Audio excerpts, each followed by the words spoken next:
अस्सलाम वालेकुम गाइज़, कैसे हैं आप सब। उम्मीद करते हैं कि आप सब खैरियत से होंगे।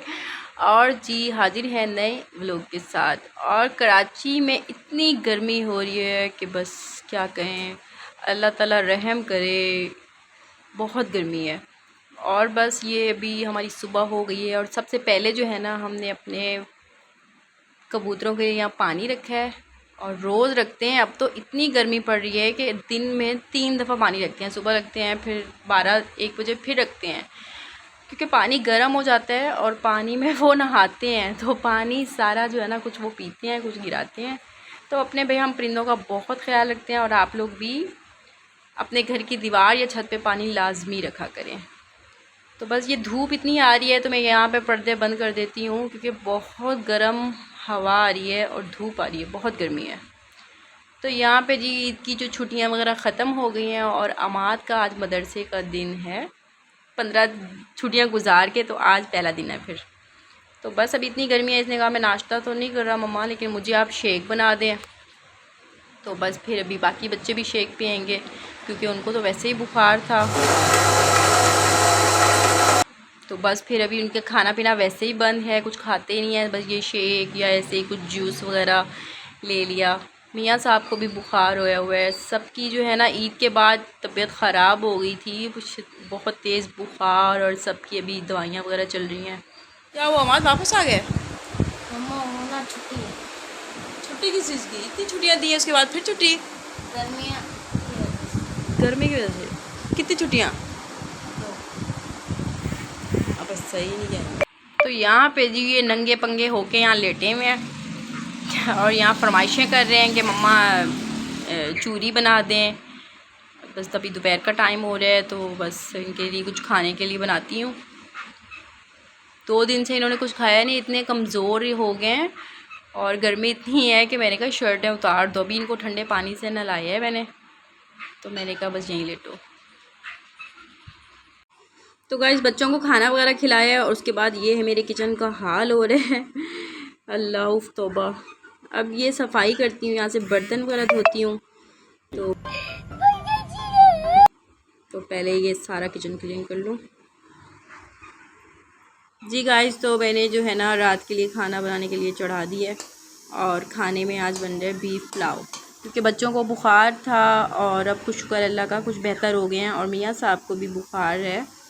तो फिर मैंने कहा रोटी तो वैसे ही नहीं खाते, तो मैंने कहा बीफ पुलाव बना लेती हूँ। चलो चावल फिर भी अच्छे लगेंगे, बच्चे भी खा लेंगे और वो भी खा लेंगे, तो फिर मेरे लिए भी आसानी हो जाएगी कि मुझे एक चीज़ पकानी पड़ेगी।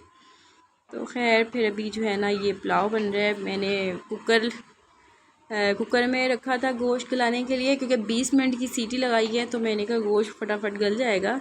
लेकिन यहाँ पे मैं इसको चेक कर लेती हूँ, मुझे थोड़ा सा जो है ना इसमें कसर लग रही है कि इसको थोड़ा सा एक और सीटी देनी पड़ेगी। तो बस ये जब तक प्याज वगैरह ब्राउन करते हैं। शुक्र अल्लाह का कि आज गैस आ रही है, इस बात की खुशी हो रही है, वरना सिलेंडर पे ही गोश्त गलना था, फिर उसी पे ही चावल बनने थे, तो फिर बहुत टाइम लग जाता है। तो बस फिर बच्चों को भी भूख लग जाती है थोड़ी थोड़ी देर बाद। तो बस मैंने कहा आप लोग पढ़ो, कारी साहब आने वाले हैं, यहाँ बैठ के सबक याद कर रहे हैं। अमाद पहले उनको सबक याद करवाता है, फिर वो अपना सबक याद करता है, फिर वो कारी साहब को सुनाता है। क्योंकि पहले अमाद को सिर्फ मदरसे में पढ़ता है ना, तो कारी साहब ने उसके लिए गाया था। तो फिर अब क्या होता है, अमाद का जो सबक है ना कच्चा होता है, तो फिर हमने इसलिए अब उसको भी बोला है कि आप भी कारी साहब से बैठ के पढ़ो। और जो मरियम मैडम है, ये अपना हिजाब वगैरह लगा के बैठती हैं, अबाया पहन के बैठती हैं। मैंने कहा भाई इतनी गर्मी हो रही है, तो अभी तुम जो है ना अबाया मत पहना करो। फिर भी वो मास्क लगा के बैठी हुई है इतनी, क्योंकि अमाद उसके पीछे पड़ा रहता है। अमाद उससे बोलते हैं कि मरियम आप ही गुनाह मिलेगा, आप जो है ना कारी साहब के सामने नकाब लगा के बैठो। तो बस अभी ये जो है ना बड़े मेरे अच्छे बच्चे बने हुए हैं, प्यारे बच्चे बने हुए हैं। अल्लाह भैया आप तो चुप कर जाओ, इतना शोर कर रहे हो। मिठू को लग रहा है कि मैं मिठू से बातें कर रही हूँ। जी यहाँ पर प्याज वगैरह ब्राउन हो गए हैं और मैं अब बस मसाला बनाने लगी हूँ। तो बस मुझे ख़ुद को भी बहुत भूख लग रही है, तो मैंने कहा यार पहले जो है ना फटाफट पुलाव रेडी करते हैं।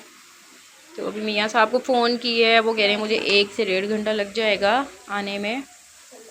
तबीयत ठीक नहीं थी, लेकिन फिर भी वो काम पर चले गए हैं क्योंकि बहुत ज़रूरी था। बार बार उनके फ़ोन आ रहे थे, उन्होंने अपना कोई माल वगैरह कहीं उतरवाना था, तो लाजमी था उनका जाना, वरना तबीयत उनकी बिल्कुल सेट नहीं थी। मैंने उनको बहुत मना किया कि आप मत जाएं। तो बस जी, ये हमारा पुलाव है। हमने इसमें अपने मसाले वगैरह जो डालने थे सब डाल दिए हैं। तो ये ज़ीरा थोड़ा सा इसके साथ चिपक गया था, तो मैंने कहा यार इसमें पानी वानी डाल के इसको भी डाल देते हैं, हम ज़ाया नहीं करते, क्योंकि जब ये नहीं होता ना, ख़त्म हो जाता है, तो फिर बड़ा मसला हो जाता है। तो फिर भाई जी, ये हमारा है मसाला।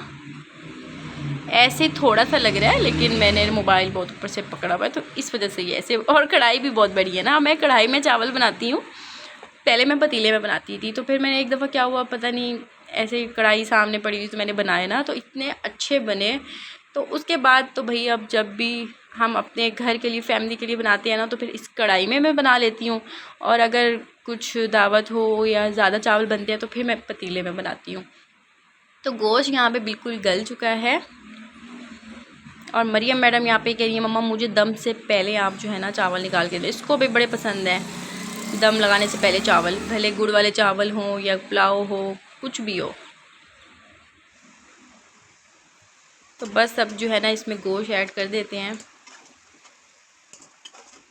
मैंने इसमें नमक, मिसाले, टमाटर, प्याज सब पहले ही डाल दिए थे गोश्त के अंदर, क्योंकि वो जो यखनी है हम इसमें डालेंगे, ज़ाया बिल्कुल नहीं करेंगे। और इस गोश्त को मैंने इतना साफ़ करके पकाया है कि इसमें बिल्कुल भी चर्बी वगैरह नहीं, क्योंकि चर्बी वाला खाना मतलब गोश्त मुझे बिल्कुल अच्छा नहीं लगता, मैं नहीं खा सकती। तो मैं इसको बिल्कुल साफ़ करके पकाती हूँ, एक भी इसमें चर्बी वाली बोटी नहीं है। बच्चे भी खा लेंगे शौक़ से, और मैं भी खा लूँगी। और हाँ, अगर थोड़ी सी भी चर्बी हो ना, तो फिर मुझे बहुत उसमें से खुशबू आती है चर्बी की, फिर मेरा दिल नहीं करता खाने पे।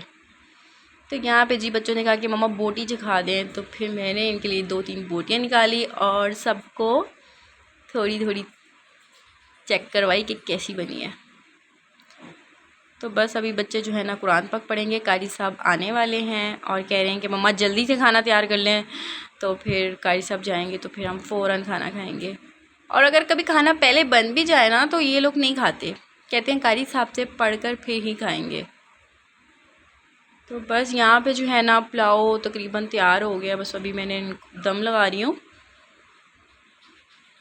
ये देखें कितने अच्छे बनते हैं, और इतना मतलब कढ़ाई होती है ना बहुत खुली होती है, तो सही बिल्कुल हमें हर चीज़ नज़र आ रही होती है। जो पतीला होता है ना वो ज़रा गहरा होता है ना, तो फिर एक तो मेरे बाजू थक जाते हैं चमचा हिला हिला के ना। तो बस यहाँ पे पुदीना डाल दिया मैंने, क्योंकि पुदीने से जो है ना इतनी अच्छी खुशबू और इतना अच्छा टेस्ट आता है ना। पहले तो मुझे लगता था कि पुदीना सिर्फ बिरयानी में डलता है, लेकिन जब मैंने एक दफ़ा पुलाव में डाला था ना, तो इतना मज़ेदार पुलाव था कि अब तो मैं जब भी पुलाव बनाती हूँ ना,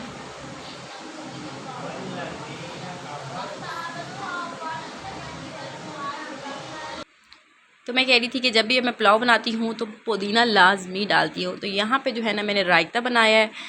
रायता मैंने ग्रीन चटनी वाला बनाया है, क्योंकि पुलाव के साथ हमेशा ग्रीन चटनी वाला ज़्यादा अच्छी ये लगता है रायता। हाँ, अगर बिरयानी बनाती हूँ तो फिर उसके साथ जो है ना मैं ज़ीरे वाला रायता बनाती हूँ। तो यहाँ पे मेरा रायता भी बिल्कुल तैयार हो गया है। A few moments later. जी गाइस, तो यहाँ पर कितना मज़ेदार सा पुलाव तैयार हो गया, इतनी प्यारी खुशबू आ रही है, और ढक्कन इतना गर्म हो गया कि मुझसे उठाया नहीं जा रहा। तो बच्चों को भी बहुत भूख लग रही है, और मियाँ साहब भी आ गए हैं। तो बस अभी मरियम जो है ना दस्तरखान लगा रही है, और मैंने यहाँ पर पुलाव तैयार कर लिया। बहुत मज़ेदार पुलाव बना है, और मेरा मिट्ठू जो है इतना शोर कर रहा है उसको लग रहा है कि मैं उससे बातें कर रही हूँ।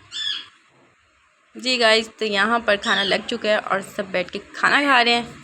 तो बस जी, आज का ये था हमारा व्लॉग। अगर आपको अच्छा लगा हो तो प्लीज़ लाइक कर दें, और व्लॉग को एंड करते हैं। मिलेंगे नेक्स्ट व्लॉग में, जब तक के लिए अल्लाह हाफ़िज़।